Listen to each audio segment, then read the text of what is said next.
then it is okay. Listen, it's a science.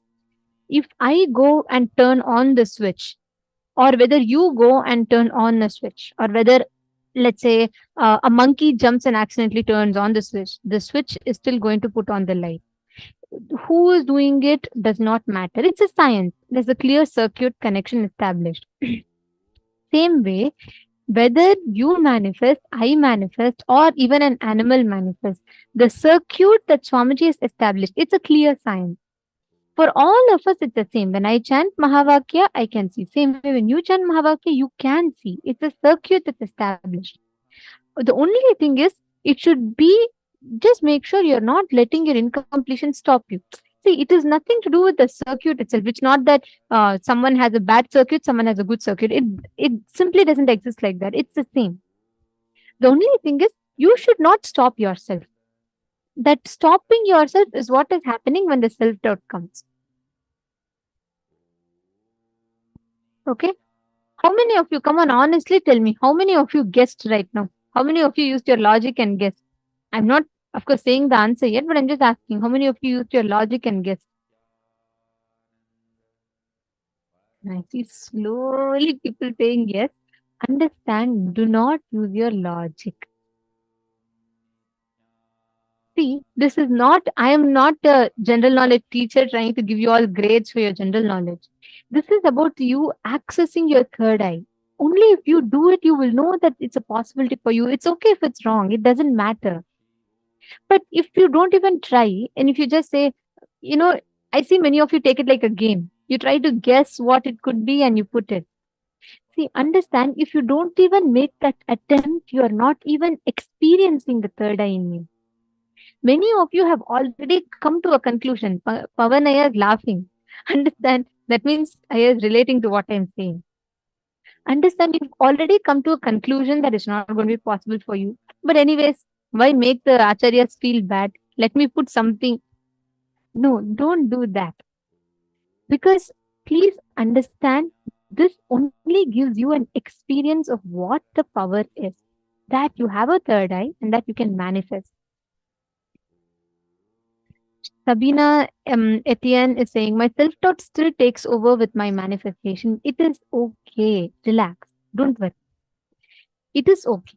See, there's a science that Swamiji has given. Swamiji has told, chant the Mahavakya at those times where you feel your self-doubt is very strong. Chant the Mahavakya automatically. It may take a few tries, but it requires that sincerity for every try. Okay, first time you're scanning, you're not seeing. Okay, you completed the self-doubt, still you have not seen, it's okay.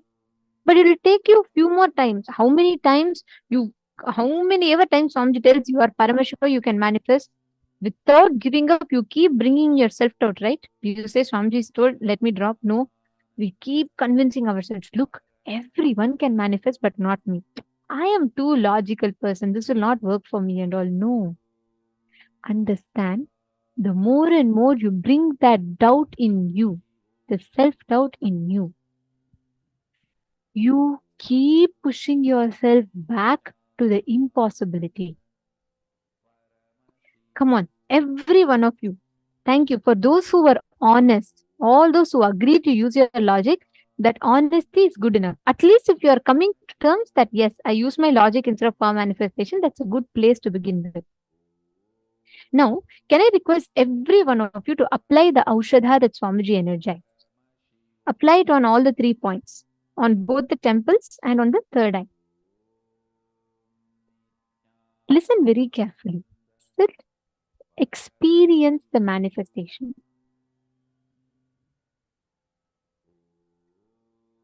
Ma Chandrama Bhairavadu, please understand, when you sit and when you manifest, you will start, first it may be very different for you. It may be even strange for that matter. You may feel like, oh, it's not coming for me. But sit with the decision and it will take that few tries. And with that few tries, with persistence, when you manifest, you'll have a breakthrough. So every one of you here, Ma Jessica Martin, Ma Shante, I request every one of you to do it. I'm going to project the object again. I will not tell the answer till I make sure every one of you here manifests today. Come on, let's do this. All of you scan through your third eye, chant the Mahavakya, You're all going to scan the same object one more round and you're all going to identify. No using logic. If I see with my two eyes itself, I can understand it's a rock. You don't need third eye for that. You're going to see what cannot be identified with your normal eye. You're going to identify what it was used for, what was it, what is the speciality of it, where did it come from, or whatever information that you're seeing. Are you all ready for it? How many of you are committing to do through the third eye this time?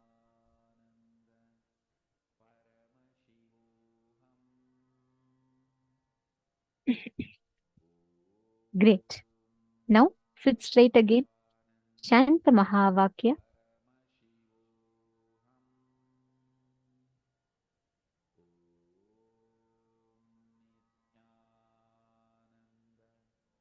Close your eyes. You all can, even you can keep your eyes open, it doesn't matter. See the object. Now, scan through your third eye. Let Swamiji reveal to you whatever this object is. No using logic this time. All of you only scan through your third eye and identify.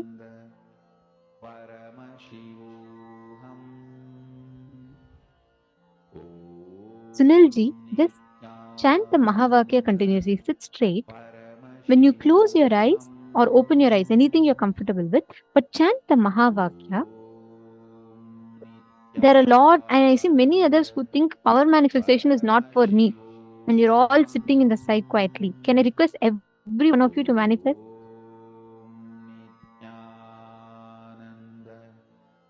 Yes. Kalai Selvan Ramaswamy Ayya. You will actually see it clearly in your third eye. Swamiji will show you. Whatever Swamiji is showing you, just type it out.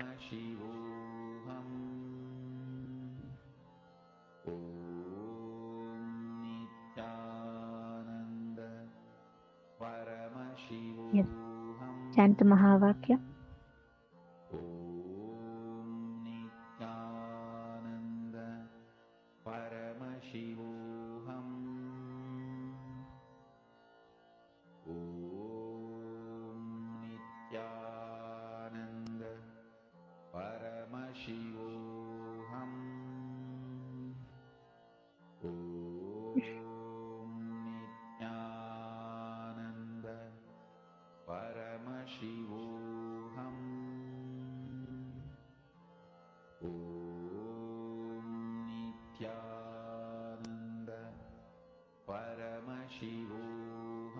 Scan through your third eye.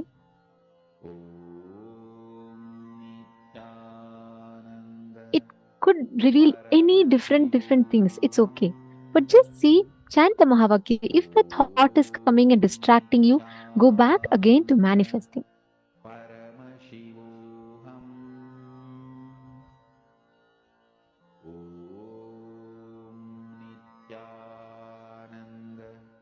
Now start posting whatever your third eye revealed to you. Please start posting whatever answers your third eye revealed to you.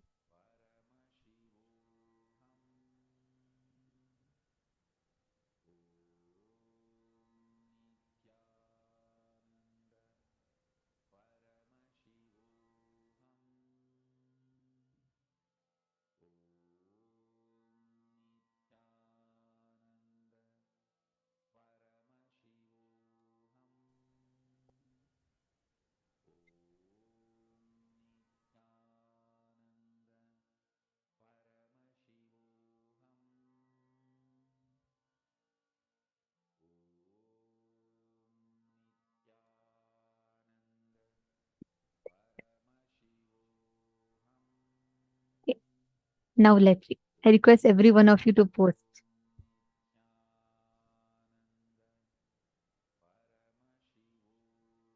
Arjun Ravishankaraya, it's very beautiful that you are honestly posting whatever you are seeing. That's a good thing. Don't worry. Even if it is irrelevant, it is okay. But start with what your third eye is showing. You see, the point here, the priority here is not about you getting something right. The priority here is you first experiencing that you have a third eye, second, that your third eye works, and that you can also manifest. So that is the priority. So whatever your third eye is showing you, write it. It could even be something totally irrelevant. That's okay. Hesh Nayakaya, what did you see?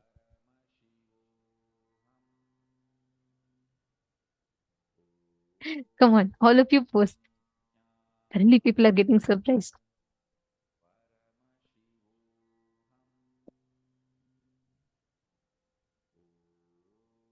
Rajashri Vatsavaya, where is the answer? Nithyanandam, you want to grab a cup of coffee and come back? You're slowly transcending to different states of consciousness. Okay, go ahead. Yeah. Please get it and come. I know it's night, quite late in the night for you all. Very nice to see you sitting. Yeah, you should start coming for more and more power manifestation sessions. Because when you start manifesting powers, you start manifesting all the breakthroughs in life. I know you have a busy schedule, but whenever you're able to make time and come and just sit and manifest powers. Robert Ramaya, where are your answers?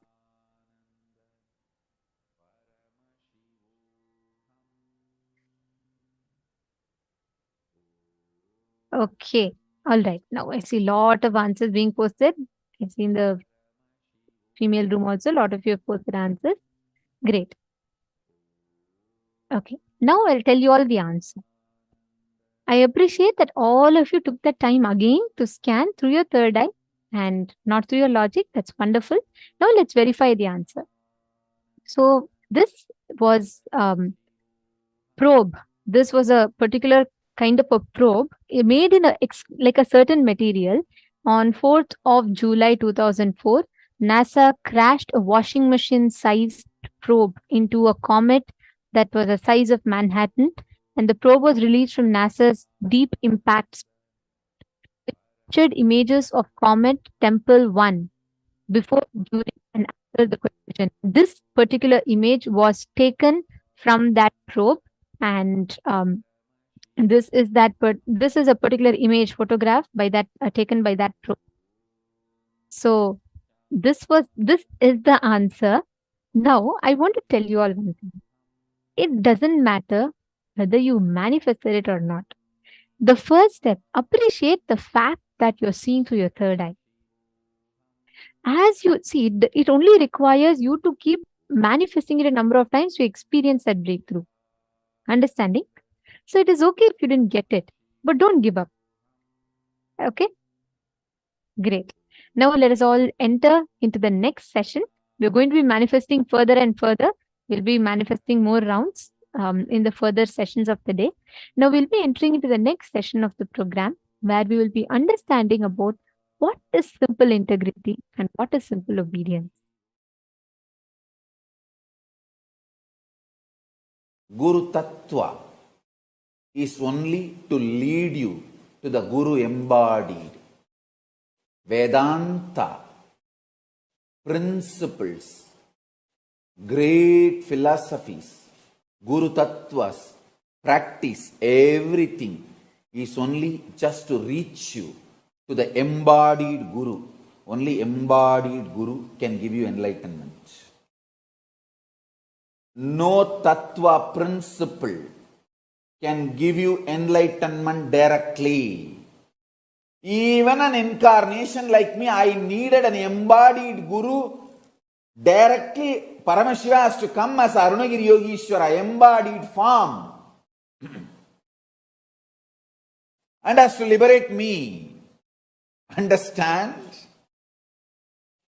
Arunagiri Yogishwara manifesting in my life as embodied form is a great statement given to the world. Embodied Guru is mandatory even for incarnations. Understand? All the teachings, essence, Guru Tattva is to inspire you, to reach you to the embodied Guru. Once you reach the embodied Guru, Guru Gita is the only book where he talks to her about him. He talks to her about him. Paramashiva talks to Parashakti about Guru. Understand? Guru Tattva, teachings, essence, imbibing all of it. All this is great to inspire you, to push you, to make you reach the embodied Guru. Once you reach the embodied Guru, once you recognize him, once you understand him, whole life is simple. Exactly, I'll tell you the essence of teachings I learnt from my Guru, Arunagiri Yogeshwara.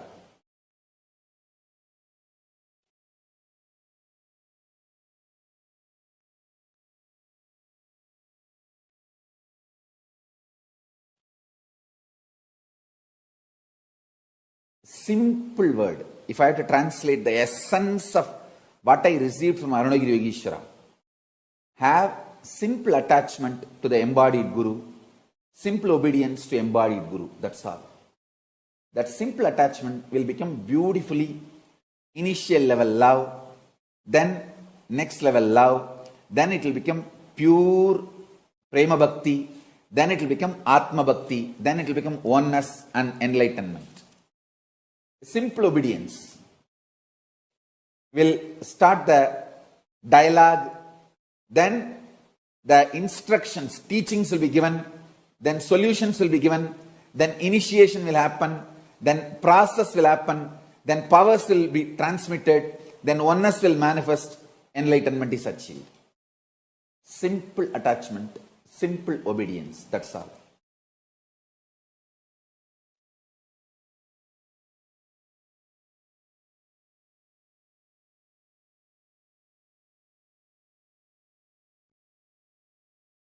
All teachings, Guru Tattva, essence to be imbibed, all this ultimate truth, everything is only to connect you to the embodied Guru. Once you have reached the embodied Guru, after that only one teaching, simple attachment, simple obedience, that's it. Then simply the transmission happens and you become enlightened. If you want real enlightenment, because only Guru knows what has to be imparted in you and where you have to be given a breakthrough. No teaching, no tattva can, because tattva and teachings, all that your mind can digest and make a very cunning structure for you to continue to flourish, thrive in your delusion. Most of the time, when people keep only the teachings and leave the embodied Guru, they become so cunning to make the structure for themselves internally, mentally, to thrive in their delusion and continue to feel that they are great spiritual seekers or enlightened beings. If your Vedanta, Guru Tattva, all the ideas you learnt, after reaching Guru, if they are trying to stop you, divert you or obstacle, drop the ideas and concepts and philosophies you learnt, not the Guru. Guru is living real being. Drop the teachings, not the Guru.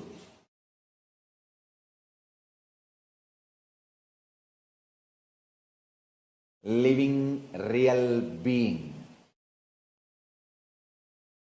is the only one who can transmit the Shaktipada, power manifestation, and give you enlightenment.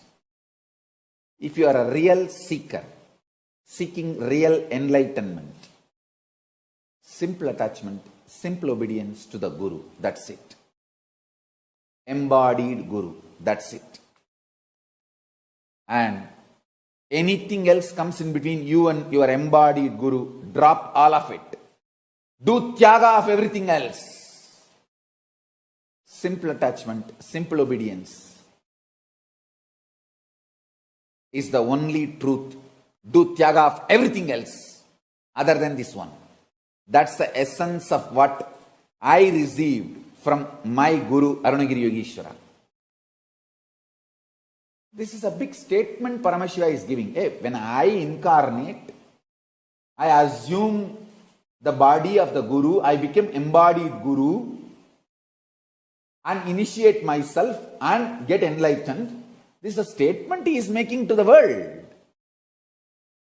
Embodied Guru is the essence of all Guru Tattva ideas, philosophies, principles. Only embodied Guru can give you enlightenment and make you manifest the next higher level consciousness. Only embodied Guru can give you the breakthrough. Without embodied Guru, with just a philosophy, you only become more cunning. And you create your own structure and justify your delusion. All just philosophy, principle, teachings, ideas, concepts without embodied living Guru only makes you more deluded, and your delusion becomes justified delusion. When you learn to justify your delusion, you become arrogant and absolutely nothing good can happen to you. Doomed.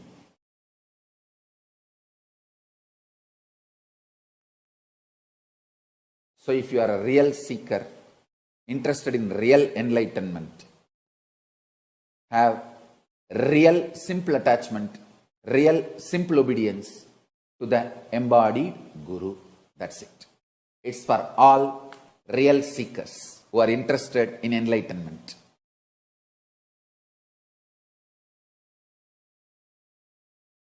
Especially if you are my disciple, you have a special conclusion inside you. Even when your mind goes through mood swings, ups and downs, you know, Swamiji has said, it means it is true. Let me connect to Ganapati. Because Swamiji said, I know it is truth. That gives you the whole strength, like not only your strength, my strength becomes your strength. That is the power of integrity to Guru. Understand? Whenever you declare your integrity to Guru, all the strength of the Guru becomes your strength. All the powerful cognitions of Guru becomes your powerful cognitions. All the wealth of the Guru becomes your wealth. Declaring integrity to Guru makes you one and equal with Guru. You can confidently walk into Kailasa and say, hey, my Guru said, Ganapati is here. I came to see him. He gave me the password, Om Gam Ganapatiye Namaha. Please inform Ganapati that I have come to see him. Want to have his darshan. My Guru told he exists. My Guru has seen. I tell you, really he exists. And he responds. Fools are those who say God is one. I tell you, in reality, God is oneness, not one. The oneness is God. I tell you, when you experience the higher consciousness, decide to be integrated to higher consciousness. In my case, I decided I'll be integrated to my Guru, Arunagiri Yogeshwara. That's all. Just my integrity to my Guru, Arunagiri Yogeshwara. He makes sure I am protected. He strategizes properly. The right door will be opened and the right door will be closed. And if all doors are closed, he opens the roof and airlifts me. He does what needs to be done.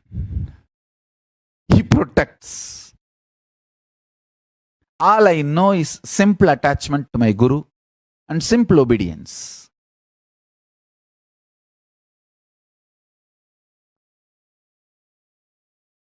He clearly sends the instruction in the buddhi without any doubt. He just clearly speaks, clearly manifests. I tell you,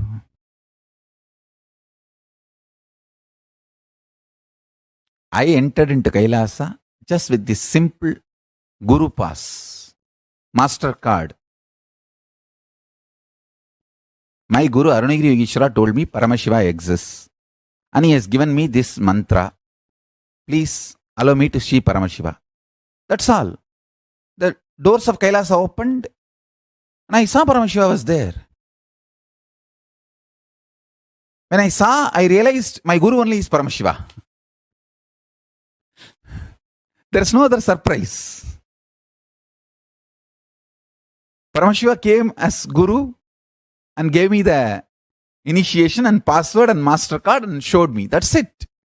He has to come as a Guru because he need to talk to me in the language I understand and he need to give me the confidence in the form I can connect with.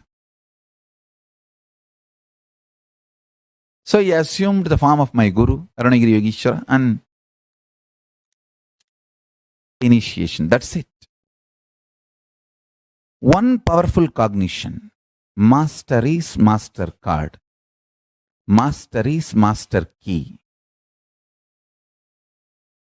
Simple integrity to Guru's words. My Guru has said Ganesha exists. He is alive. He exists. Ganesha is there. He is there. Let me connect with him.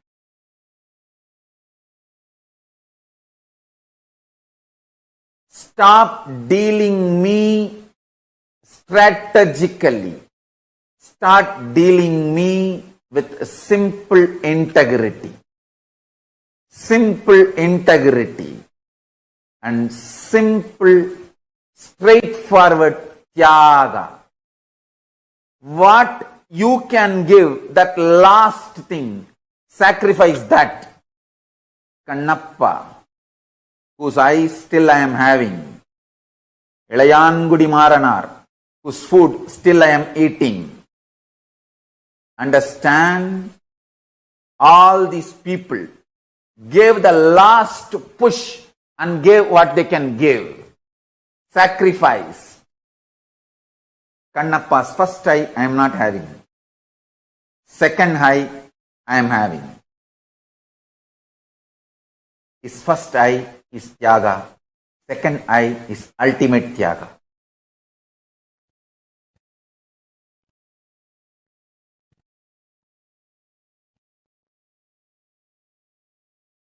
When Ilayangudi Maranar and his wife cooked food for me, they tied cloth on their nose because they did not eat for 3 days. If they smell the food, their mouth may give saliva, so food will be dirtied because mentally they wanted to eat. Uchishta. So they tied the cloth and cooked for me.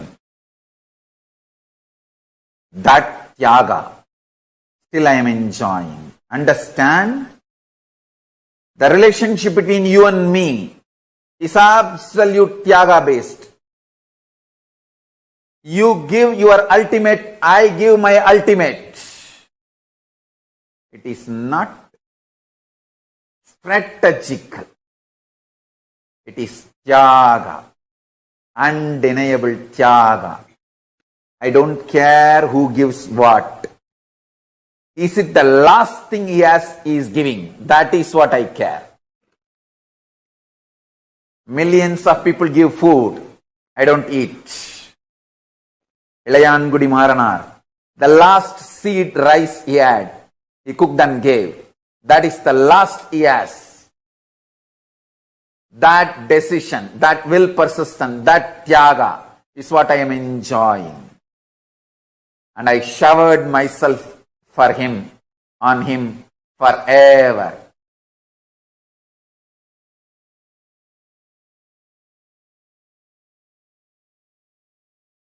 Tyaga is the bridge between guru and disciple, not any other strategy. Fifth, simple one-liner. Simple attachment, simple obedience. That's it.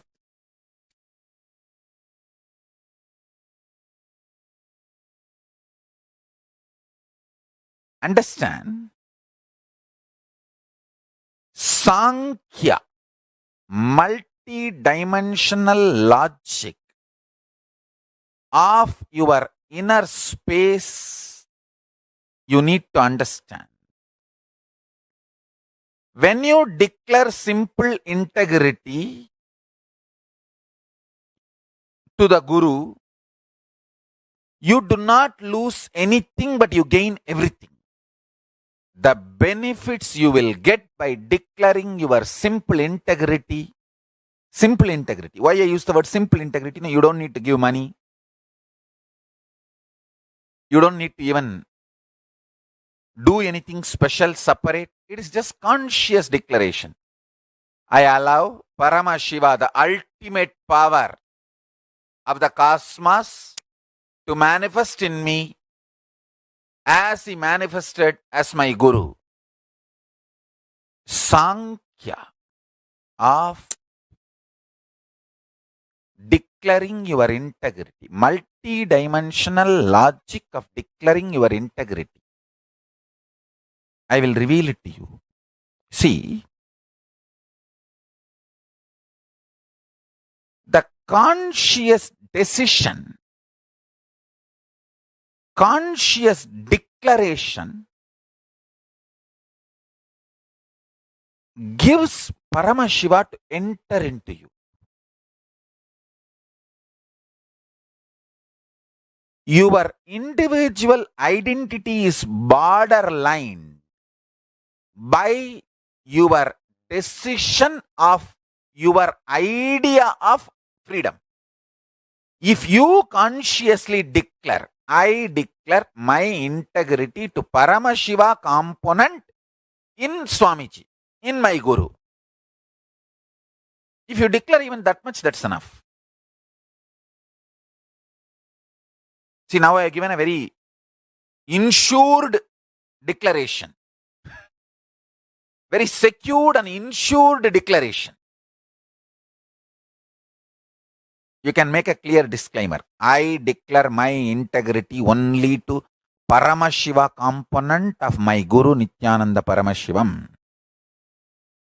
And non-Paramashiva component, I am not declaring my integrity. You can clearly make it. I don't have a problem.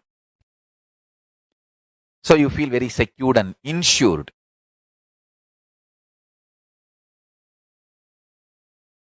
Understand? But this declaring your integrity is too important because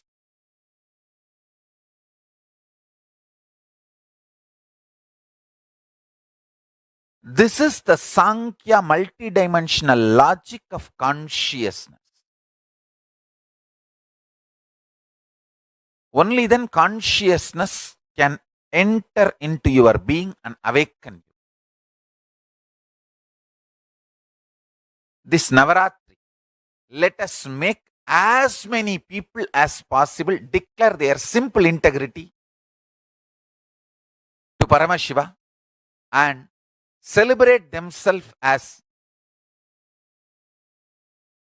consciousness. Celebrate themselves because they are consciousness, not because of their money, their power, their positions, their social power, political power, or anything, their beauty, age, health.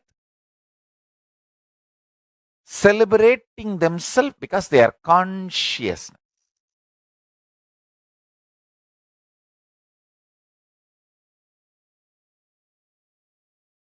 Just these two.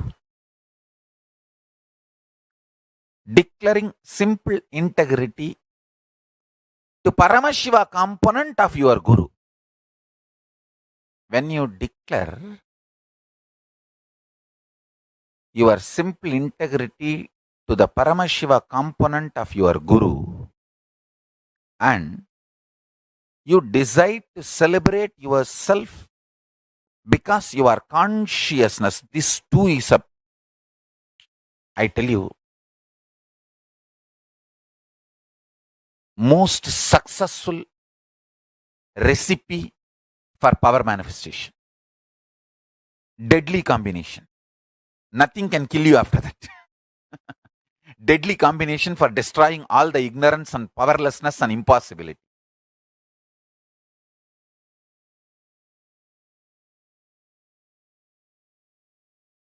Listen carefully.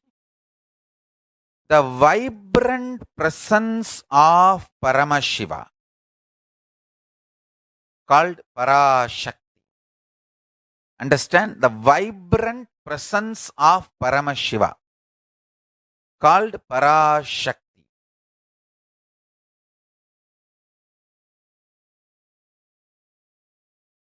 manifests as life in you. Listen carefully.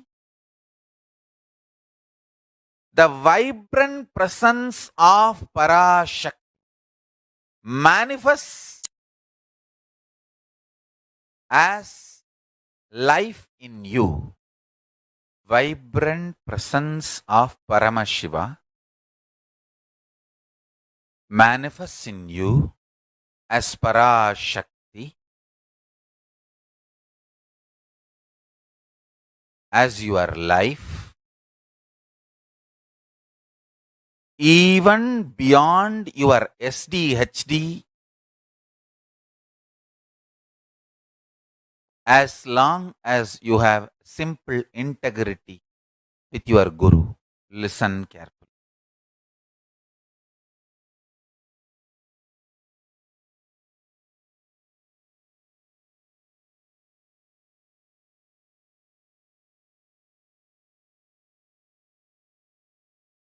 This powerful cognition can manifest the life as you consciously visualize.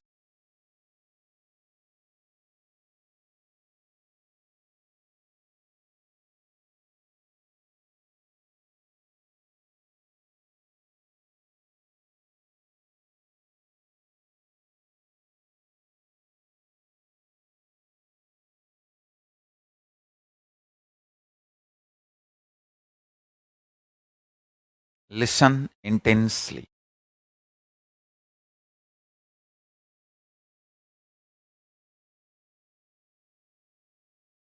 Paramashiva, his presence is Parashakti. Whatever you consciously visualize as Paramashiva can manifest as your life. Even if you have SDHD, self-doubt, self-hatred, self-denial, will it manifest or not? As long as you have simple integrity with Guru, his initiation, the power of his initiation will make you manifest your conscious life you aspire for you. Understand? Simple integrity, simple feeling connection with a Guru goes on awakening your Kundalini Shakti and transforms your very DNA and raises the Kundalini Shakti.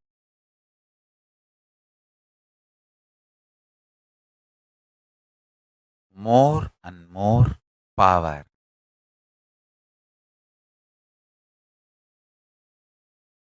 goes on manifesting in your system with more and more powerful cognition.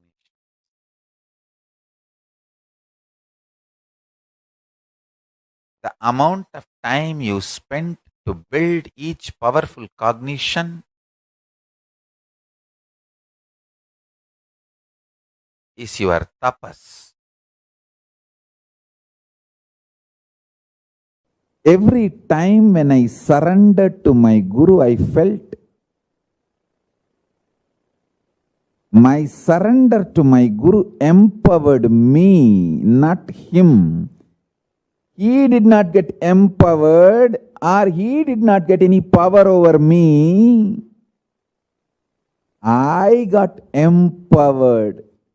Actually, I got the power over him and I got empowered.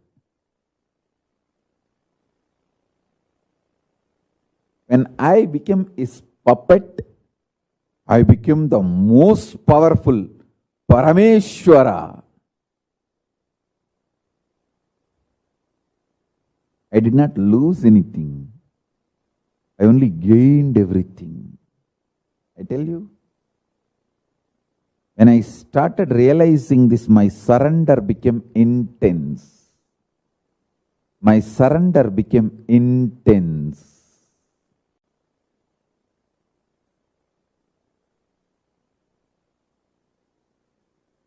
If you realize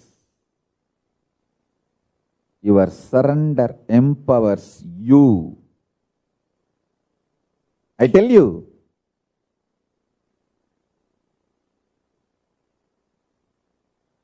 if you realize your surrender empowers you, your surrender gets more and more intense, and the higher realities opens for you.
Simple integrity and simple attachment, simple obedience.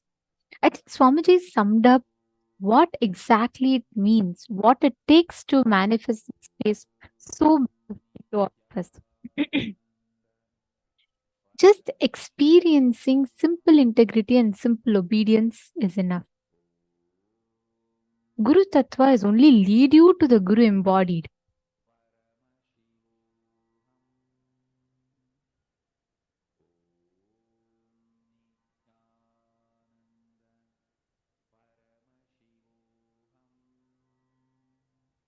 All the philosophies, Vedanta, principles, philosophers, everything in the world is just to reach the embodied Guru. Only embodied Guru can give you enlightenment.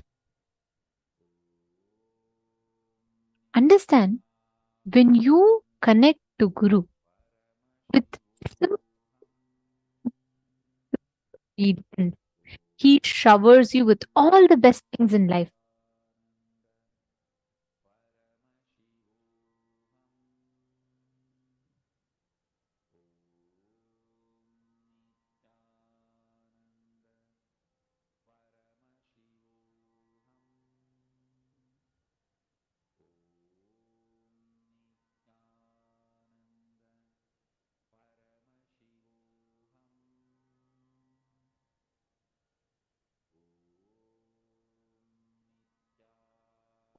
Just Guru gives the best things in life as a reality to you.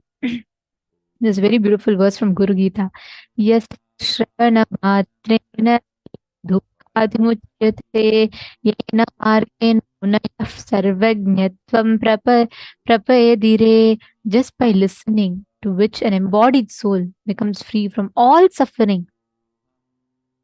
In completion, by living with path of great sages have attained the state of Sarvagnya, the all-knowing, by attaining which man never again gets tied back to the bondage of samsara, the cycle of birth and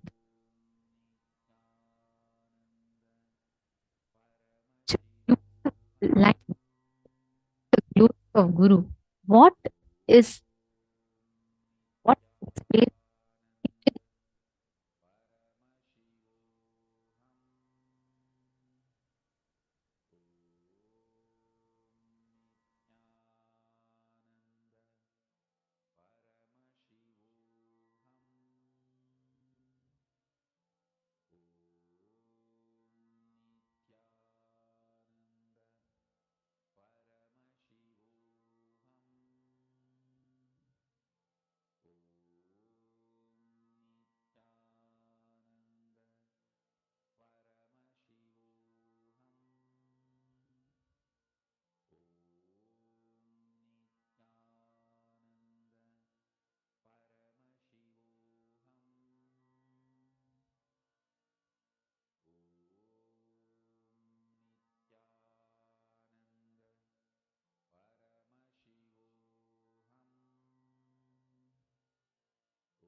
Nithyananda. So now we had. So now we had. So now we had. So now we had.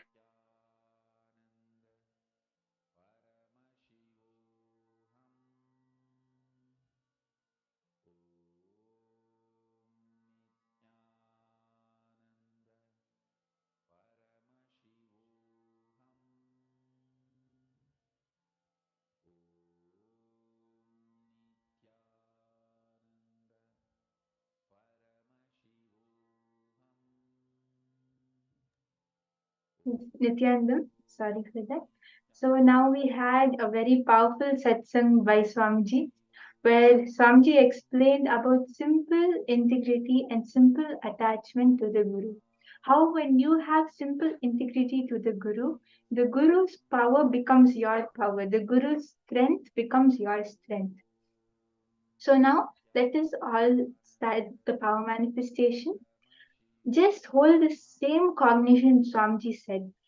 Sacrifice the last thing which you have, right? Whether it was Kanappa or whoever it was, they just sacrificed the last thing which they had. The Tyaga of the last thing which they had. And Paramashiva, Swamiji told that I am always with them, with giving my blessings till today. So let us all sacrifice our doubts, our incompletions, or whatever is blocking us from power manifestation.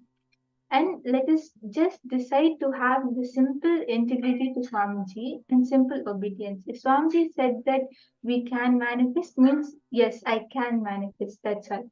So let's just hold that powerful cognition and start the power manifestation. So now we are going to manifest the power of scanning objects. So I am going to hold an object and all of you will have to scan what that is. Okay. So I request all the participants to get ready and just sit in that space of oneness with Swamiji. Yes, please understand, as we decide, as Swamiji said, it's just a decision. So I request all of us here, just decide. Decide to have that simple integrity to Swamiji and drop all your SDHD. Once you drop all your SDHD, you will see Swamiji will simply flow through you and you will be able to manifest. Yes, so now I'm holding an object. I request all the participants to connect to Swamiji and chant the Mahabhakya. Just hold your Atmalinga or your Kantamala, or however you connect to Swamiji and declare that Swamiji, I am dropping all my thoughts, all my incompletions, everything at your feet. Just manifest through me. Have that simple integrity to Swamiji. You'll see that the image or the word or whatever Swamiji is showing will just appear in your third eye. So I request all the participants to chant the Mahavakya and connect to Swamiji.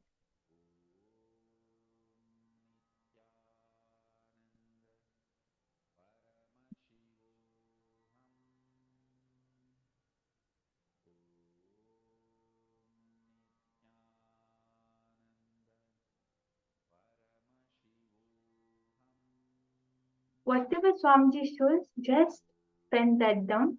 The first thing which comes in your third eye, because that is only what your third eye is showing.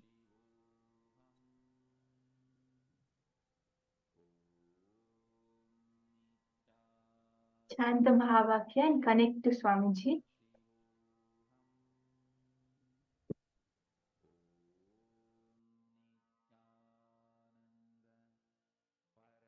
Good.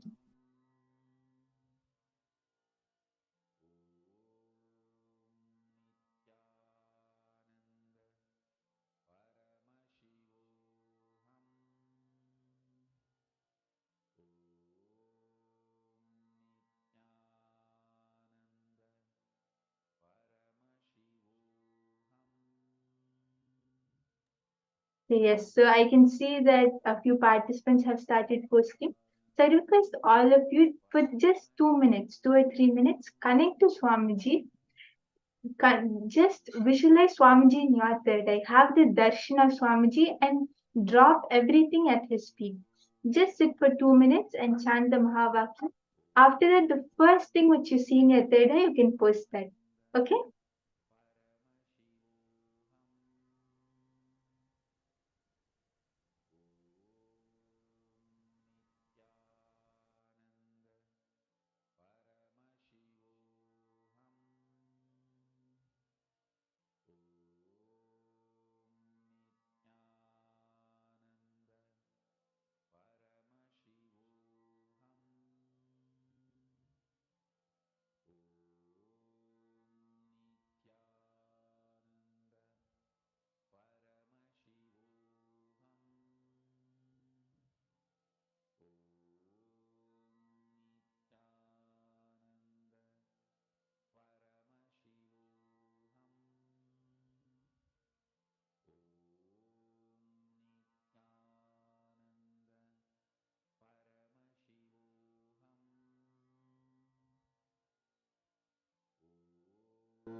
Nithyananda Paramashivoham. Om Nithyananda Paramashivoham. Om Nithyananda Paramashivoham.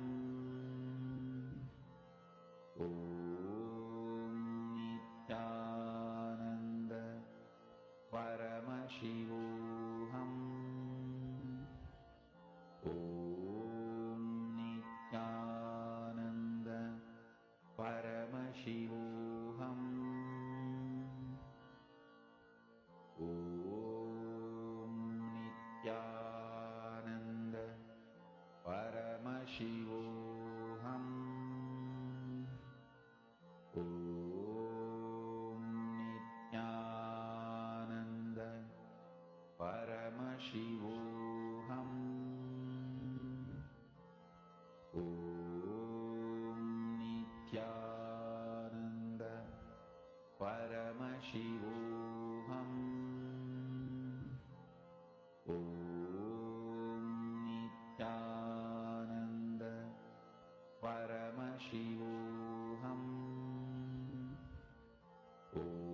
Om Nithyananda Paramashivoham. Om Nithyananda Paramashivoham. Om Nithyananda Paramashivoham. Om Nithyananda Paramashivoham. So I request all the participants to start posting whatever Swamiji is showing you, Paramashivoham. whatever image or word, anything which comes in your third eye, you can post that in the chat. And don't have any filter or don't let your mind come in between. Oh, it will surely not be this. Let me try again. No, the first thing which comes in your third eye, post that. Whatever Swamiji is showing. Okay. So I can see many people have posted Ma Heidi, Ma Jocelyn, Ma Priyatma Surupini. Okay, that's great.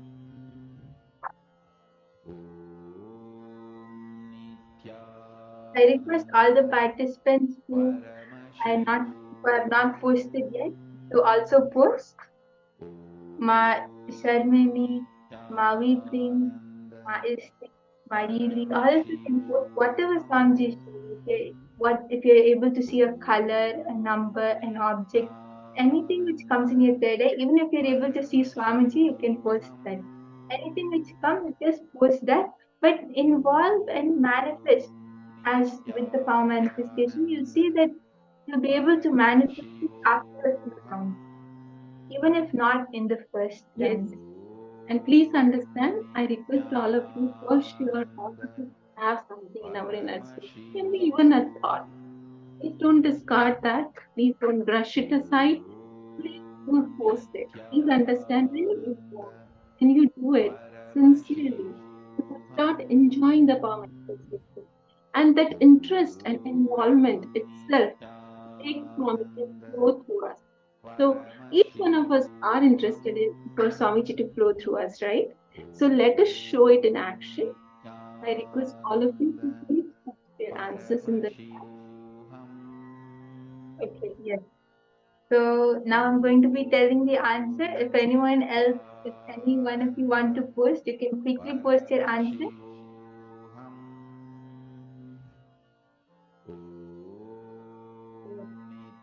So I was holding a Ganesha, a little Ganesha deity. Ma Heidi, you are absolutely correct in posting a little Ganesha. As you can see, this is a Ganesha deity.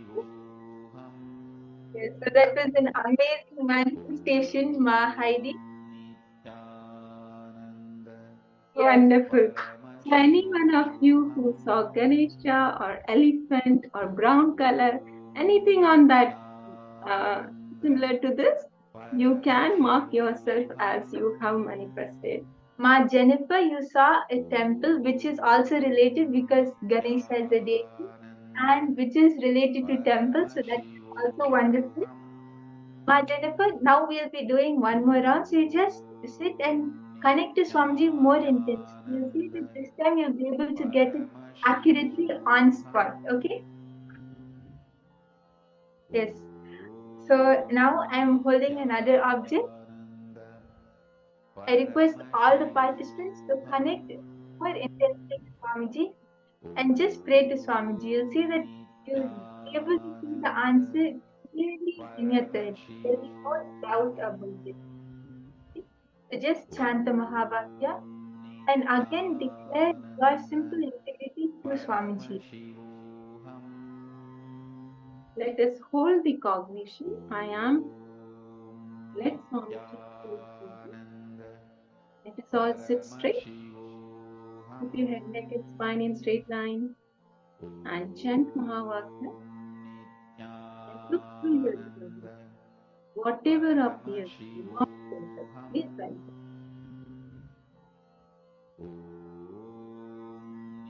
Nithyananda Paramashivoham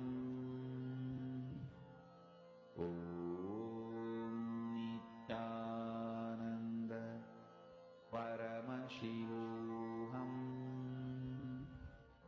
Om Nithyananda Paramashivoham Om Nithyananda Paramashivoham Om Nithyananda Paramashivoham Om Nithyananda Paramashivoham Om Nithyananda Paramashivoham. Okay. So Ma Priyatma Sarupiti, you saw a bright yellow color. Okay, that is great. Just continue manifesting and connect to Swamiji. Ask Swamiji to show precisely what the object or whatever I'm holding. So ask Swamiji to show exactly what that is. Okay. So you're starting to manifest. Just try it once more. Keep manifesting and connect to Swamiji more. Please understand, some of us have already started manifesting. So let us all mirror neurons of each other. We'll see power manifestation will simply happen. Just decide.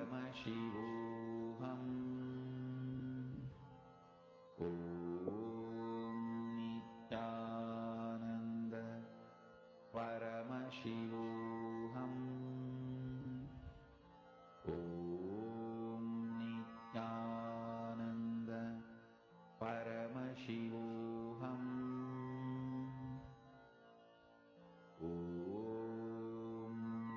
Nithyananda Paramashivoham. Om Nithyananda Paramashivoham. Om Nithyananda Paramashivoham. Om Nithyananda Paramashivoham.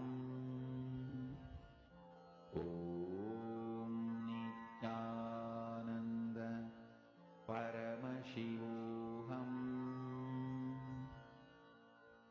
Om Nithyananda Paramashivoham. So we have 1 more minute.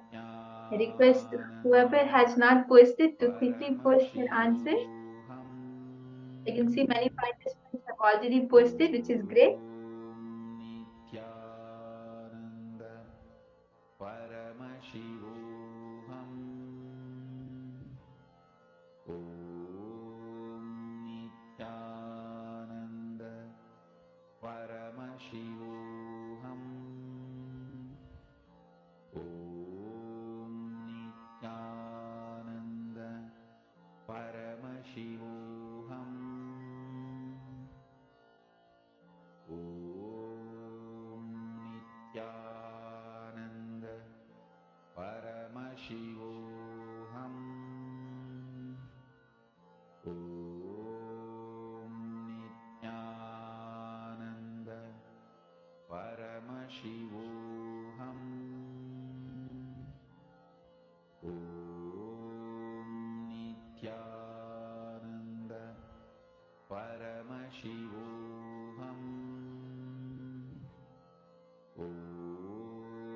Nithyananda Paramashivoham. Om Nithyananda Yes. Paramashivoham. So I can see many participants have posted. So I am going to be telling the answer now. So I was holding a Rudraksha Mala. So Ma Jayanti, that was spot on. You got a Rudraksha band. That's great. And so Ma Priyatma Surupini, you even saw a bracelet, which was also close because this is a Rudraksha. It's a string Rudraksha Mala. That is great.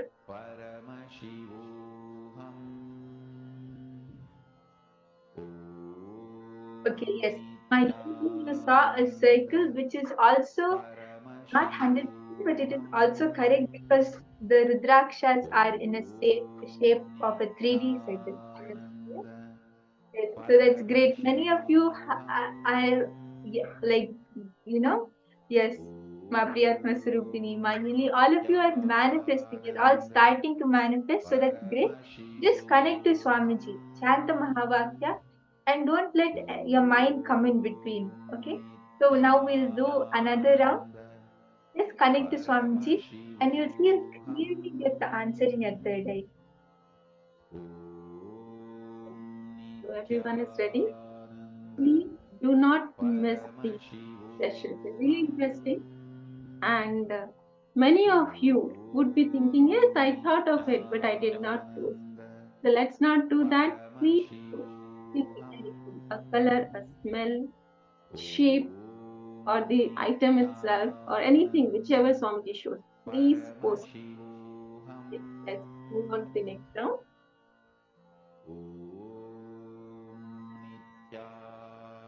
I request all of you to chant the Mahavakya and connect to Swamiji. Nithyananda Paramashivoham. Om Nithyananda Paramashivoham. Om Nithyananda Paramashivoham.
Yes,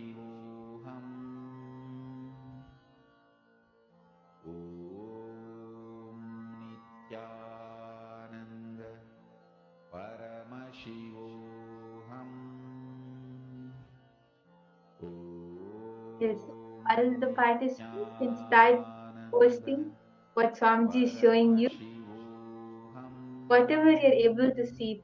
If you're feeling something or seeing something, if you see a number, a color, anything with Swamiji shows, you can start posting.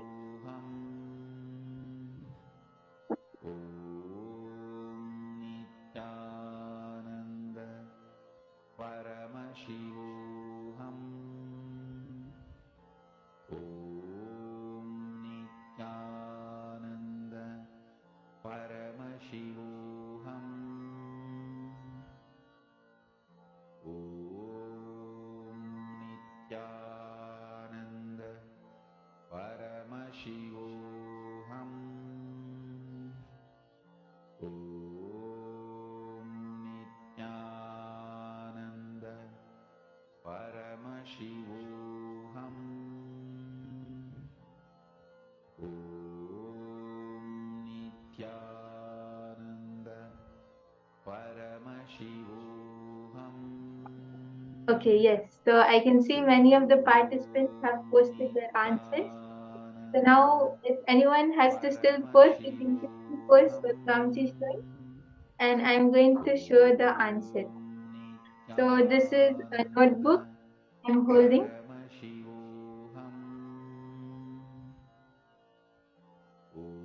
an orange notebook. Yes.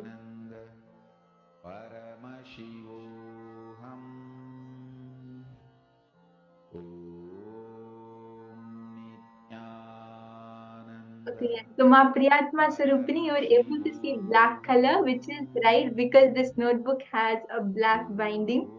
So that was amazing. And many of the participants, many of you were able to see. This is great.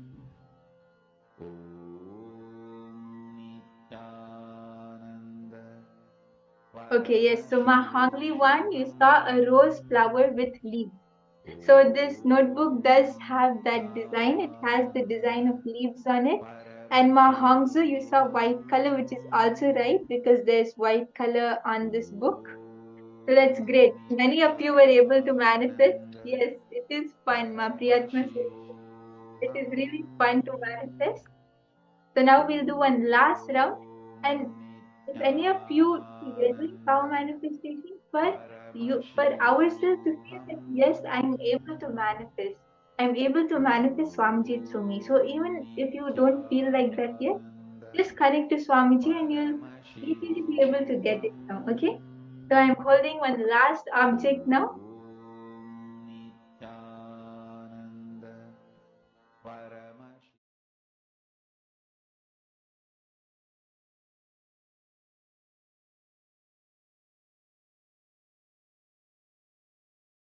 Working for success, planning for success always leads to failure. Working for excellence always makes you successful. Understand? Planning for success, working for success always leads to failure. Working for excellence always makes you successful. Listen and internalize. Understand?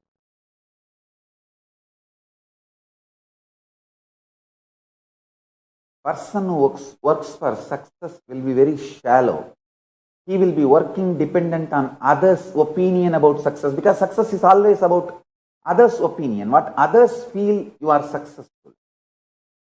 All idea of success derived from others, sustained by others, changed by others.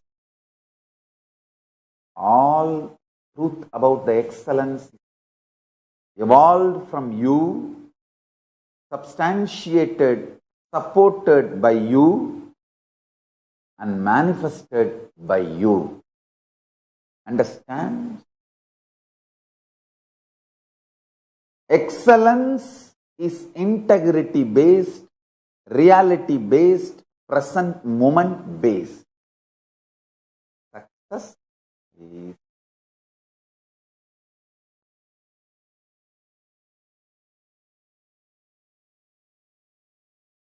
others' opinion based. A person who lives with all the time strategizing cunningly bothers about success. Person who lives with a simple integrity evolves with excellence. Integrity is all about whatever Paramashiva has given you, you will manifest everything, breaking all the life negative patterns.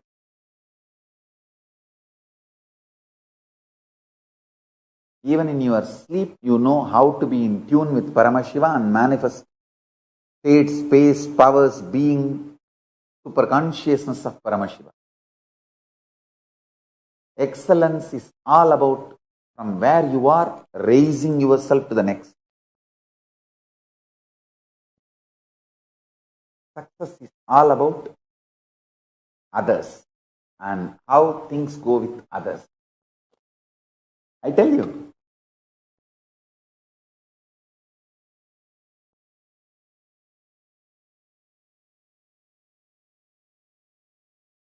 with idea of success, you will always be wavering,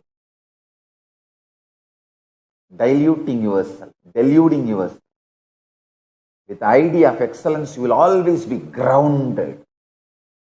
If you see the earliest photographs, videographs available to us, me conducting any public event, public programs, or my enriching activities. The first photograph is me doing Ganesh Chaturthi, maybe when I was 10 or 12. And the next we have me doing Chandi Homa in Tiruvannamalai and Kaundappadi.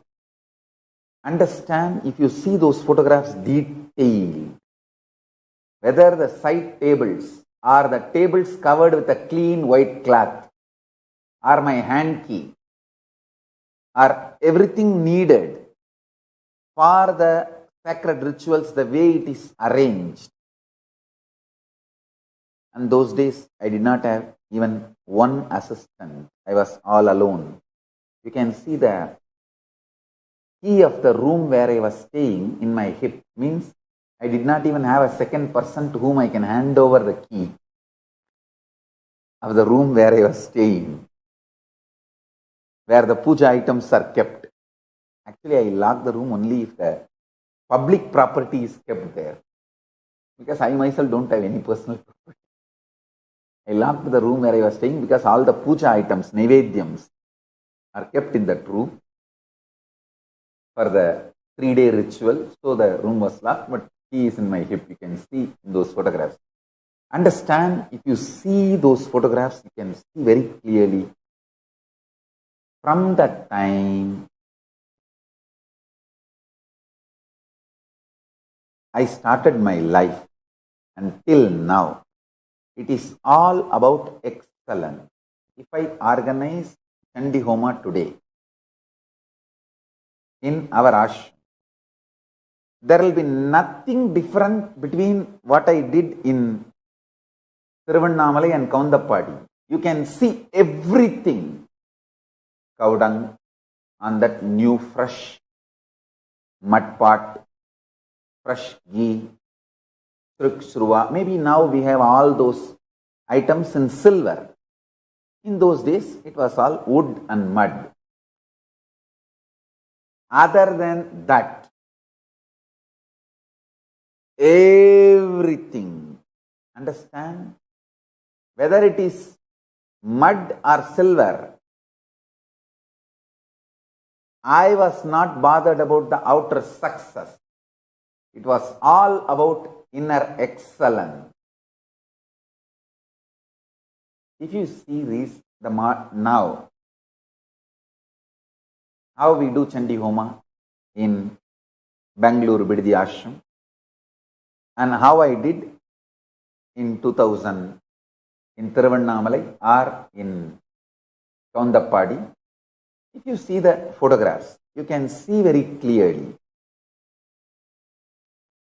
People who look with the eyes of success will see, wow, that time it was just mud pot, now it is silver pot. If you see with the eyes of excellence, the intensity is same. Intensity is same.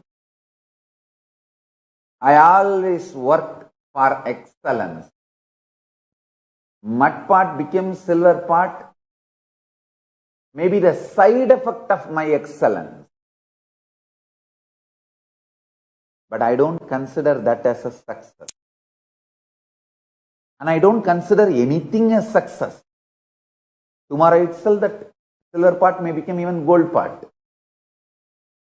But I don't consider that as success. I consider excellence means intensity with which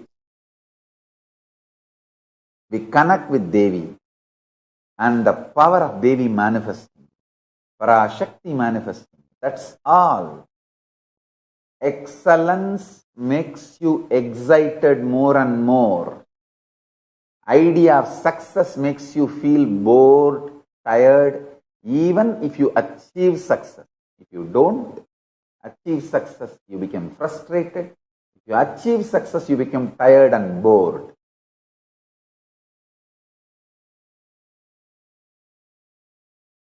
Understand, as on now, you will have confidence only about the things repetitively lived in your life. Like example, if you go to the same office every day, and end of the month receive the same salary, at least for 10 years, you feel that office is stable and trustworthy. And you get grounded, trusting that office. A repetitive actions and results only gives you the grounding and the trust. I tell you, experience of the awakened state and alive state will give you tremendous grounding and trust on very life, your life, that you are not going to die forever. Understand that grounding is a fundamental right of every human being. I know for sure I am not going to die. When this body is not functioning as I want, I will only be sitting and planning what kind of a body shall we take next time, what should be the size of the beard and what should be the size of the biceps, and that's what I will be sitting and planning. And that is what I will be sitting and planning, nothing else. What kind of a Rudraksha I should be wearing next time. Understand, I am grounded. How much you trust your office, boss, your salary, if you are working in that company for 30-40 years and receiving the salary, how much you are grounded, your very cognition trusts it. Yes, my office exists, I go there and I do this. Every end of every month I receive this salary. It becomes like how stably you trust something which is happening in your life for quite a number of times. Same with that kind of a inner stability, cognition, you will know that you don't have death. Taste of awakened state, alive state, Turiya and Turyadita. Even the tip of the tongue, that nectar is tasted. You get grounded about reality of the life's existence. Wow, I don't have death. That is fundamental right of every human being. Fundamentally, you have a right to taste that freedom and joy. I don't have death.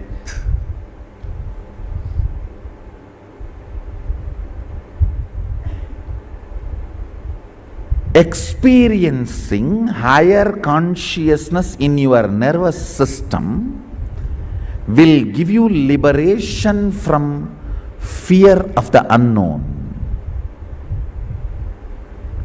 You will be grounded. Wow. Fundamentally, you will be cleared about the truth. I am a consciousness and I don't die. I embody myself in multiple bodies as I want, as per the laws of the life. But ultimately, I do not die. Your nerves will have that guts. I don't die. Talk to somebody else. Your cognition will be so clear. Your nerves cannot be pushed into nervous breakdown. Even when you leave the body, you will not fall into that nervous breakdown or coma. You will say, all right, I think the body is not able to function as I want, the way I want to exist. Come on, let's design another one body to exist as I want, or just be disembodied being.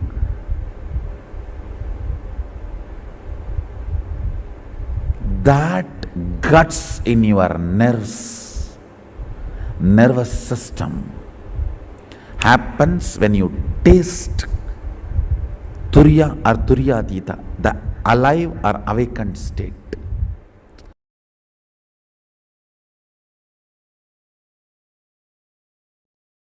Listen, when you know the charismatic existence called Krishna, when you know this manifestation of Paramashiva called Krishna, you will realize what he means by the word Karmanye Vadigaraste Mabaleshu Katachanaga. Listen, I tell you, royal secret.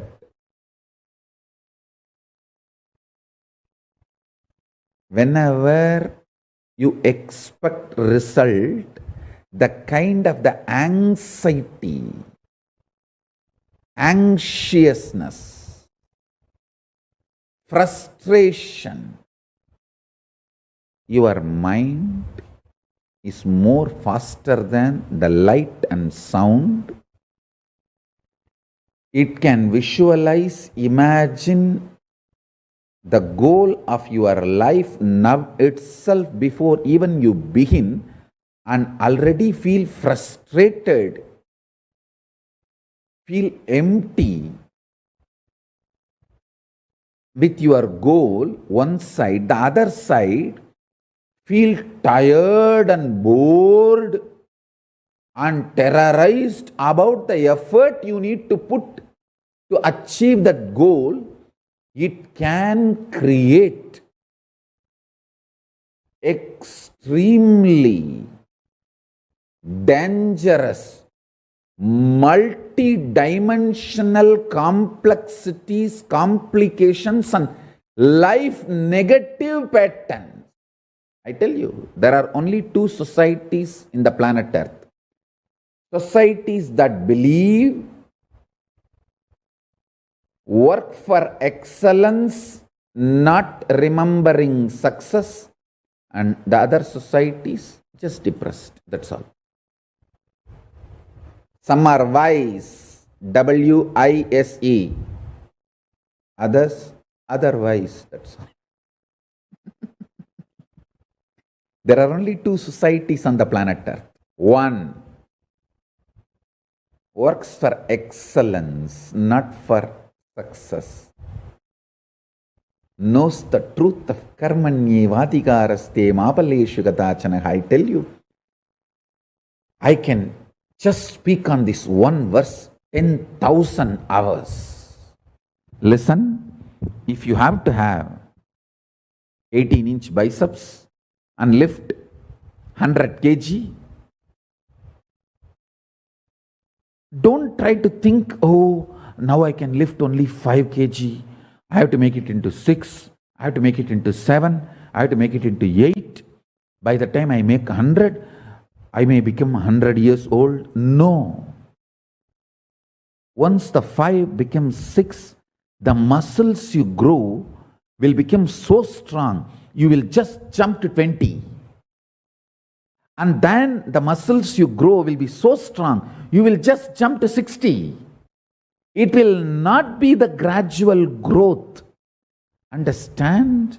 When Krishna says, Karmanye Vadigaraste Mabaleshu Gadachanaha, he says, don't put your middle class shitty mind on the grand success you are going to celebrate.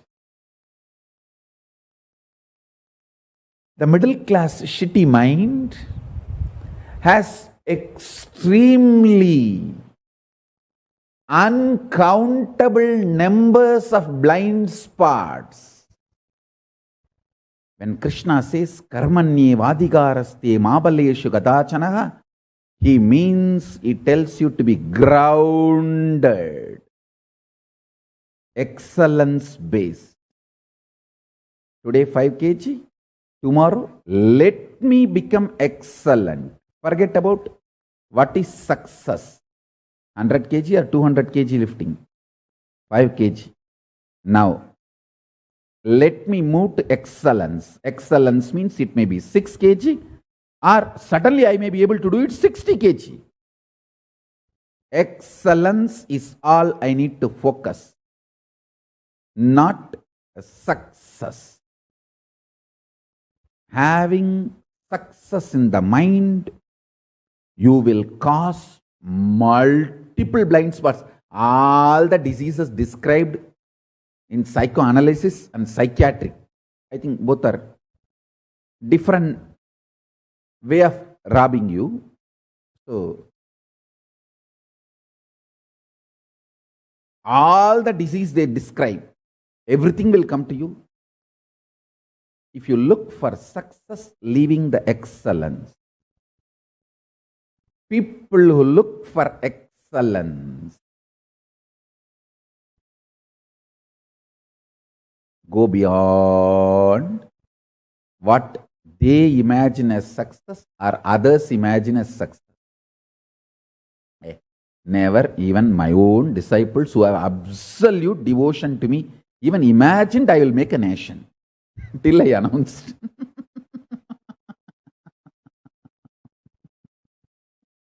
And they said, oh God, whether Swamiji makes it or not is different. Even he has a guts to digest this idea. Listen to this truth.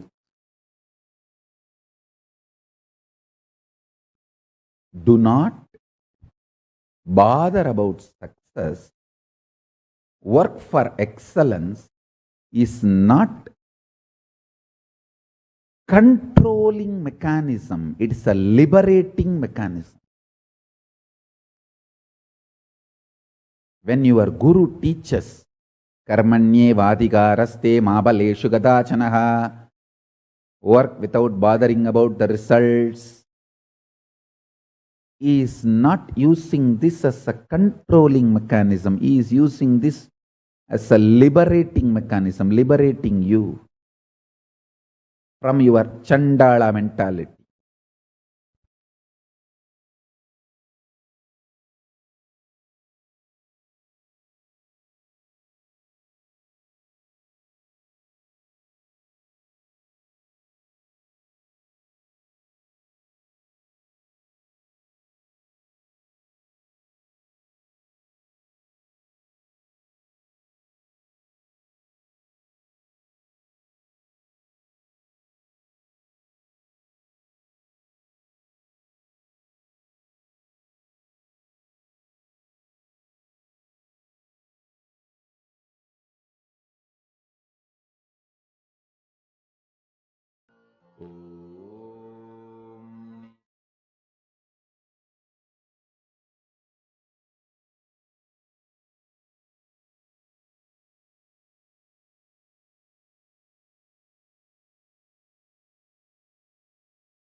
Yes, Nithyananda.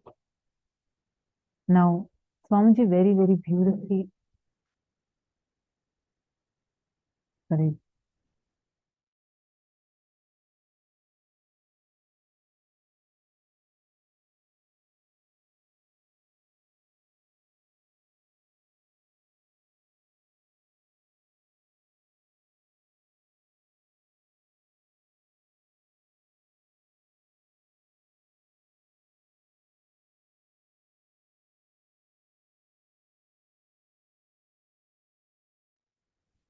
Yes, Nithyananda. Sorry for the technical glitch. Hope all of you are able to see me and hear me now. Yes. Now, very beautifully, Swamiji just revealed to all of us about the most important difference between working for excellence versus working for success. Swamiji explained with his own example, starting from how Swamiji was doing the Chandi Homa and how till this day, the same details, without changing the details, without moving away from even a single piece, Swamiji only kept on focusing on excellence, excellence, and excellence. Now, all of us are going to be learning that very thing in our lives, how to implement that in our lives. Now, planning for success, working for success always leads to failure. Working for excellence always makes you successful.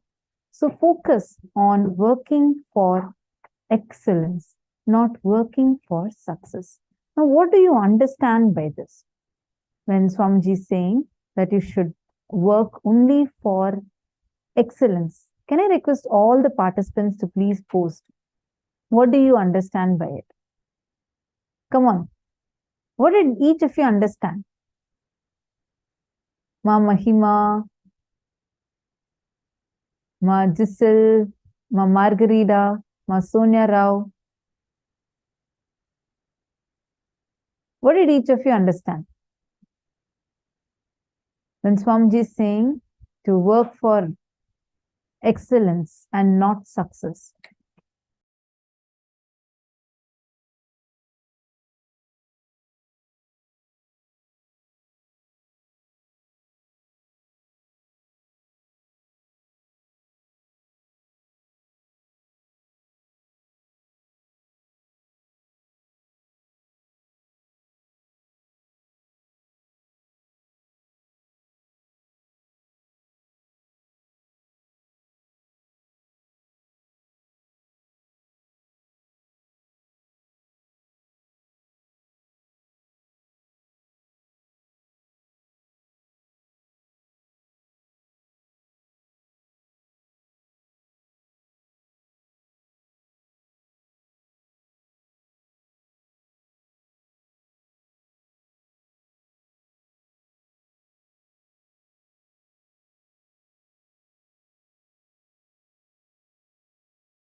Now, understand, write down what you are understanding by this. See, when Swamiji is saying, right, work for excellence and not success, what does that even mean? How do you map it in our life? Come on, each of you please post. What did you understand? Mananda Premini, Salishan, what did each one of you understand by this?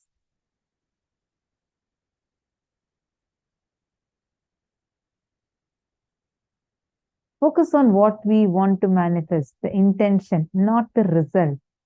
Okay, very good, Mahongzu. So what does that mean? More and more. Come on.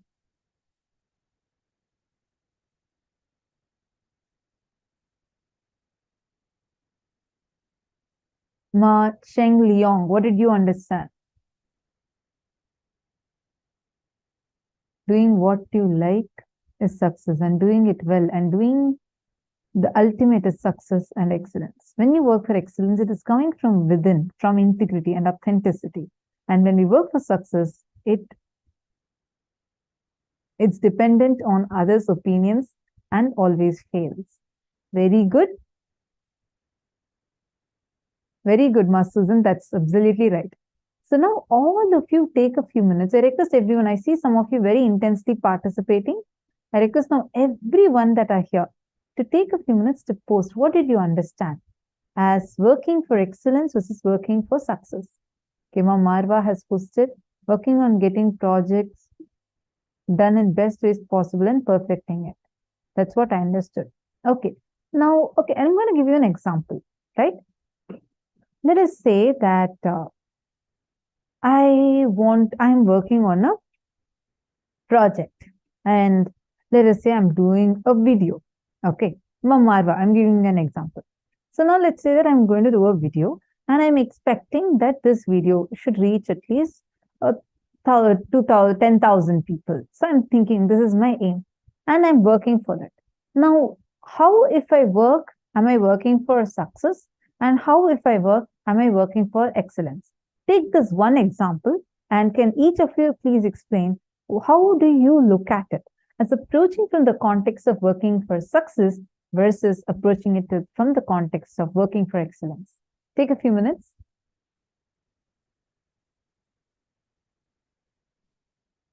The project is, I want to do a video. Okay, I'm thinking, I'm just giving an example.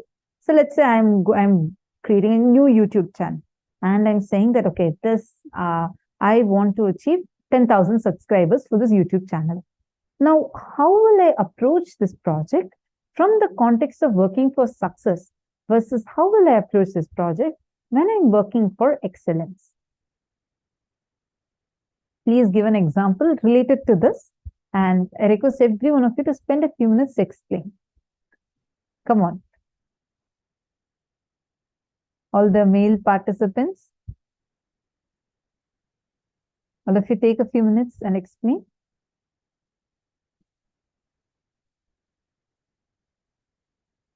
Yes, Satyajatishwa, that's right.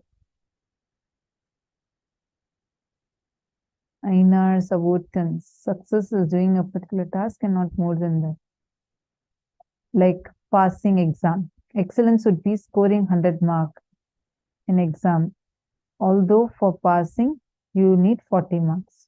That's an example. Okay. Success is a result which can be disappointing. Excellence is the quality of being, which is the root of success. Wonderful. Keon Lemessy. Very nice definition. Keon Lemessy. It actually shows the beautiful way how we have cognized it. So wonderful. See the definitions, when each one posts the definition, it directly reflects the kind of cognition you have, taken inside. So that's a very good definition. Working for excellence leads to clear vision and insights. Meanwhile, working for success leads to failure because the mental setup itself has too many blind spots. If you're working for success, you're focused on the fruits and results you're going to get from it. Working on excellence, you're going to work to achieve your peak potential in everything you're doing, not the result of the quality of the work you're doing. Very good. Daria, that's right.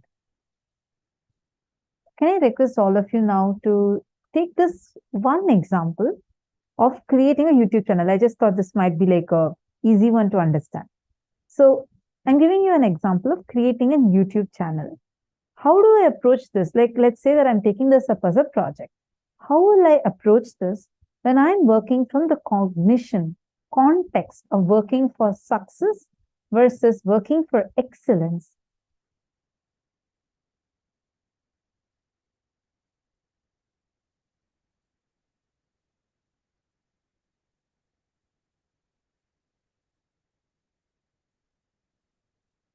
Okay, Satyajata Shivaya has posted, working for excellence here, using your will and vision to be bigger than the goal you put, without bothering about the time and numbers, seeing beyond the results you'll get. Okay, interesting. More and more. I request everyone to type.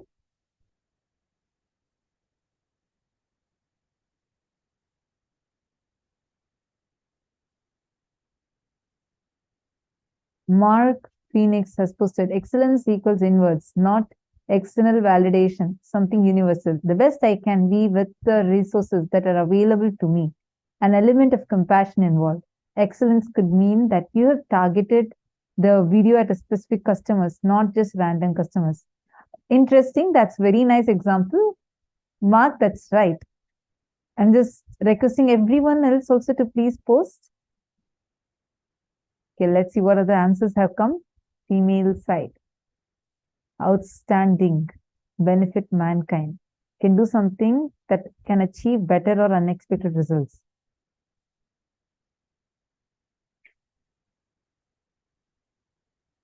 Muscle Oz. See, you can do business with anything. You're understanding? The business itself is not wrong. How you will exist otherwise without you gaining money? You're understanding? The cognitions you cherish, the context with which you do it, and the integrity with which you do it matters. So it's not about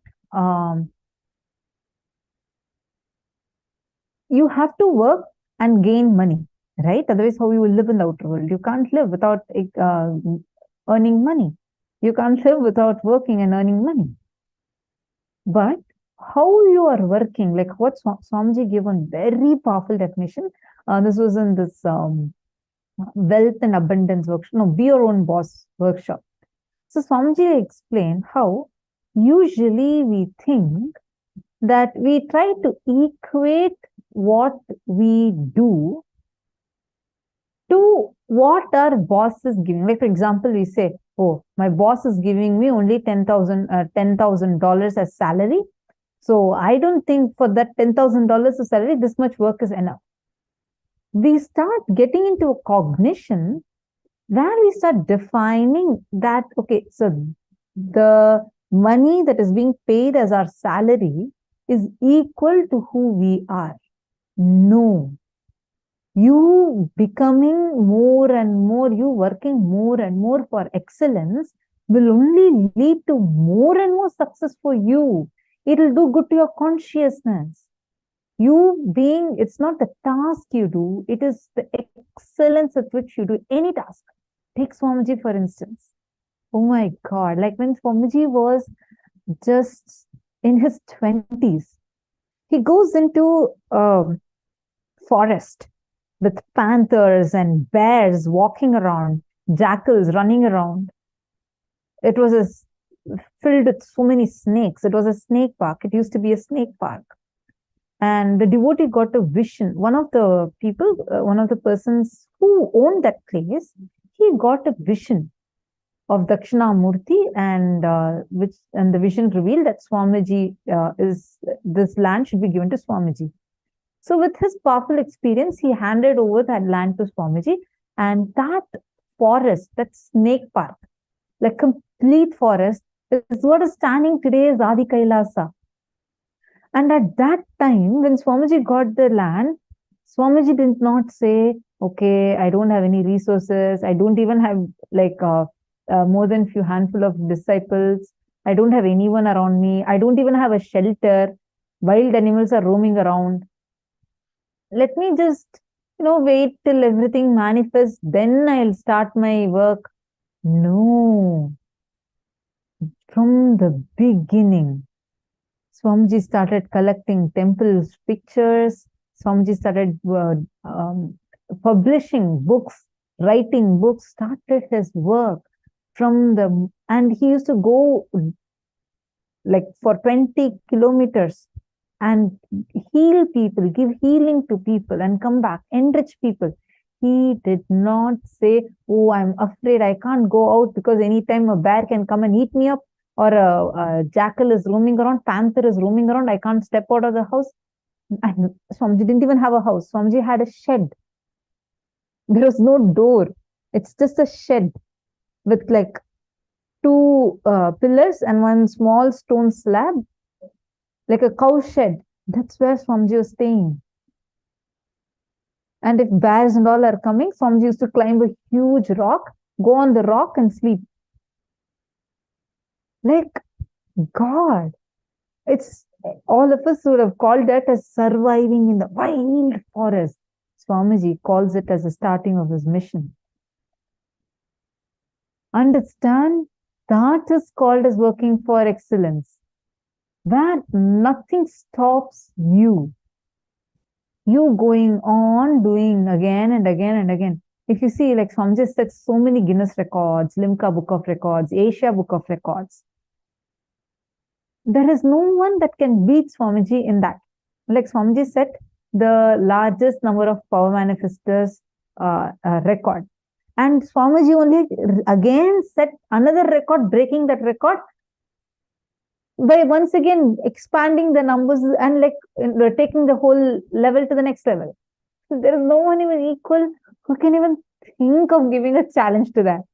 But Swamiji does not stop. Swamiji does not say, okay, last time I manifested, I made like 108 people do this power manifestation. Next, for 10,000, for next, I don't need to work on this. I already got this record. Come on, let's go to something else. No. He goes on expanding, expanding, expanding, and focuses completely on his mission. You know something? One really amazing thing is you will never find Swamiji being casual ever. Never ever you will see Swamiji do anything that's not part of his mission. Whether it is a simple thing, whether it is even a simple jewel that Swamiji is wearing. Has any one of us ever seen Swamiji wearing anything that's not Hindu? No. You can never even visualize it or ever seen it. He is so dedicated for what he has happened for and does it without giving up. And Swamiji will not stop. Even if one person comes and sits, Swamiji will give the satsang in the same way how if thousands of people are sitting. The quality, excellence will never come down. Now let's understand this a little more. And to answer the question, like as so many of you have posted beautiful ways how you will approach, all of you have posted it rightly. See, when you look for a success, you have a definition and you will feel like I want to achieve it, achieve it, achieve it. Nothing wrong in being focused on a goal, but being so oriented towards your result and just getting that success will put you into depression, because either you'll achieve it. Once you achieve it, you will either feel tired about it, and when you don't achieve it, it will only cause suffering. But when you go on saying, okay, whatever I'm in, now let me excel, excel, excel, you will see success will be a byproduct of your excellence. Now, take a few minutes, spend on what you understand as success, and next spend on what you understand as excellence. Take a few minutes and write this down.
Hope all of you have finished writing.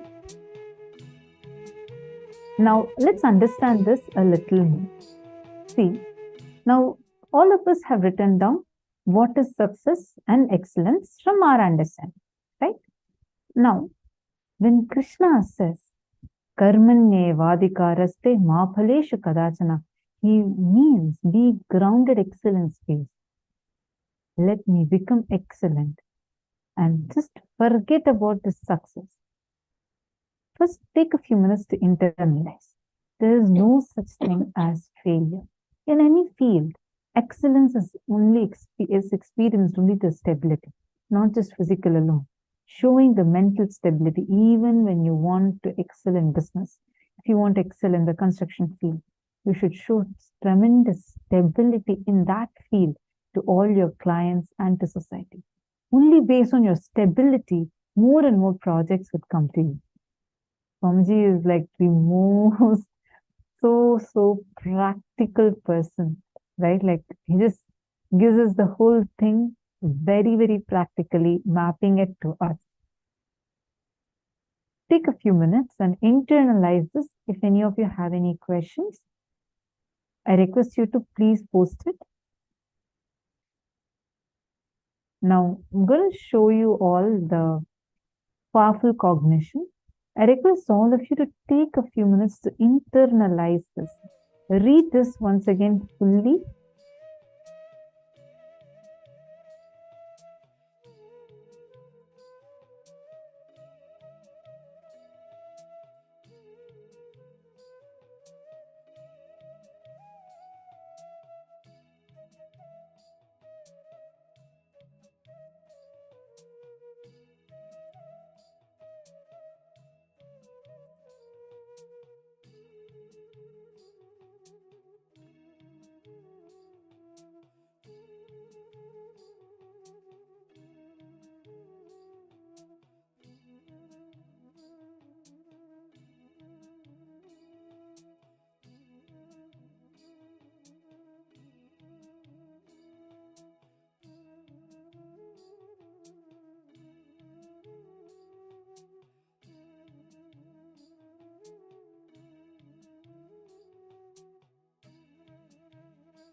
Nithyananda, I hope all of you have typed this out now.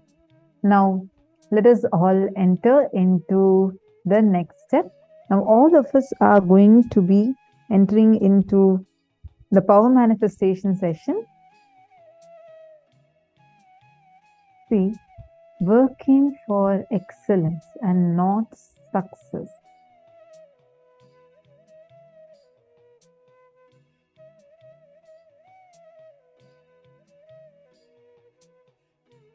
Whenever we run behind this term success, we already have a very limited understanding of what potentially can turn out from that situation, and we run behind that.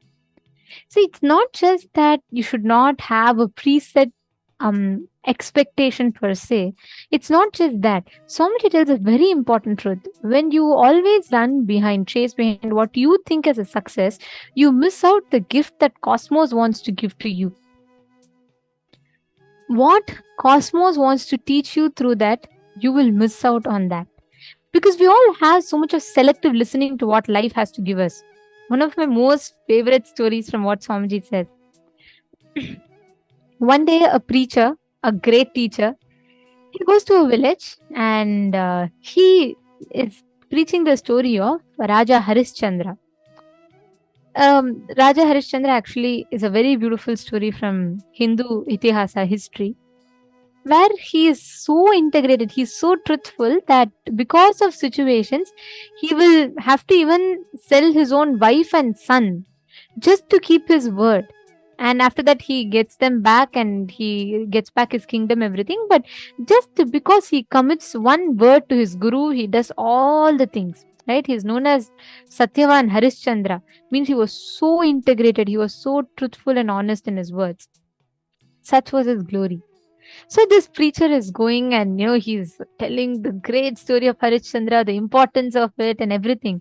And by the end of the story, he looks around. All the villagers are all like looking at him in awe and amazement. So he's like, oh God, people all would have been inspired. So he's asking everyone that, come on, tell me what your understanding is. So he points out to the first person, one of the villagers. He says, I understood that integrity is such an important thing in life. Truth is so great. Anything we can sacrifice for truth. So I understood how important truth in our life is. Now the preacher was feeling like, he felt proud. So he looks at the other guy and he asks, okay, come on, you tell me. The other guy had even more excitement in his eyes and he said, I also understood, sir. So he said, okay, go ahead, tell what did you understand. He said, if situation requires even you selling your wife is not wrong. See, understand, same story. What conclusion you draw? Same life. What result do you get from life? Life has one for you, but you have your own different understanding, because of which success only becomes like a suffocation for you. You're always running behind just that small set expectation that you carry. Please understand, excellence is every moment of your life expanding, expanding, and expanding. Not shrinking, not letting the powerless cognitions take over you is excellence. Success is you constantly run behind incompletions, you constantly let the powerlessness takes over you, and you're always on that, right? How many of you are noticing that when you all wrote down in the exercise? How many of you noticed that whenever you run behind success, you create your own limitation and expectation, and you constantly try to chase that expectation? How many of you noticed it? Exactly. Always, success is constantly putting you on a binding thing. When you are chasing behind excellence, what comes as a byproduct is different. But when you experience what success is, success is really you living in excellence, excellence manifesting as a result to you. Understanding?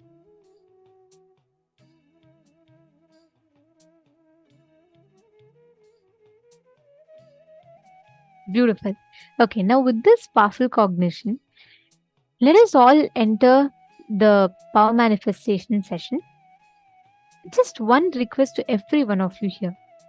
When we are sitting today for manifesting the powers, please understand, sit with this decision. You may not be successful right away, but excellence, aim for excellence.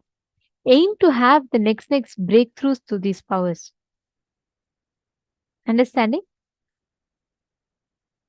Decide to walk yourself to the breakthrough with these powers. Now, very simple. Let's all start with this very simple, easy thing, right? I request every one of you to decide and sit with a clear decision inside of you. You are going to make sure you're excelling. It doesn't matter if you're just seeing one letter now and you're going to see, like, just one more letter next in the next round. That's okay. But just focus your cognition, your context inside you should be, let me aim for excellence. That's all. Just aim for excellence. Okay? Shall we enter? Okay. Now in this round, what we're going to be doing is you're going to be manifesting the power of being able to identify or being able to see in the mirror or in the Kristashila. Listen very carefully. How many of you here have the energized mirrors? How many of you here have the energized mirrors?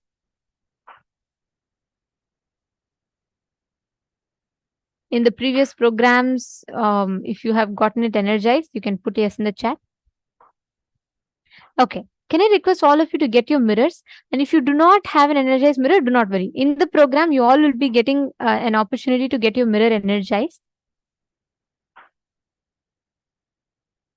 Great. So now we are going to be manifesting the power with the alchemy products. See, when you are manifesting this power, please listen very carefully. This power will give you the ability for you to manifest the experience of like literally experiencing the cosmic alchemy. It will make you experience that you can transcend the space beyond time and you can manifest, you can see anything that you want. So sit now. What all of you are going to be doing is on the mirror, you're going to be connecting to Swamiji. Please have the darshan of Swamiji on the mirror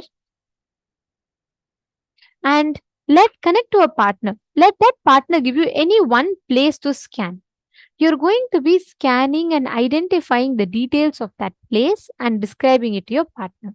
Let us start. Please connect to a partner.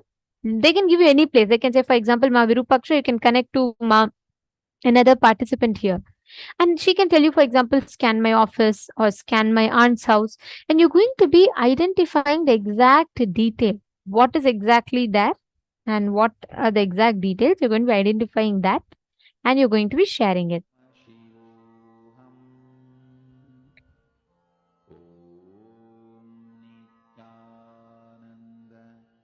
Paramashivoham. Om Nithyananda. Paramashivoham. Om Nithyananda. Paramashivoham. Om Nithyananda. Paramashivoham. Om Nithyananda. Paramashivoham. Om Nithyananda. Paramashivoham.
Paramashivoham. Om Nithyananda Paramashivoham. Om Nithyananda Paramashivoham. Om Nithyananda Paramashivoham. Om Nithyananda Paramashivoham. Om Nithyananda Paramashivoham. Om Nithyananda Paramashivoham. Om Nithyananda Paramashivoham. Om Nithyananda Paramashivoham. Om Nithyananda Paramashivoham. Om Nithyananda Paramashivoham. Om Nithyananda Paramashivoham. Om Nithyananda Paramashivoham. Om Nithyananda Paramashivoham. Om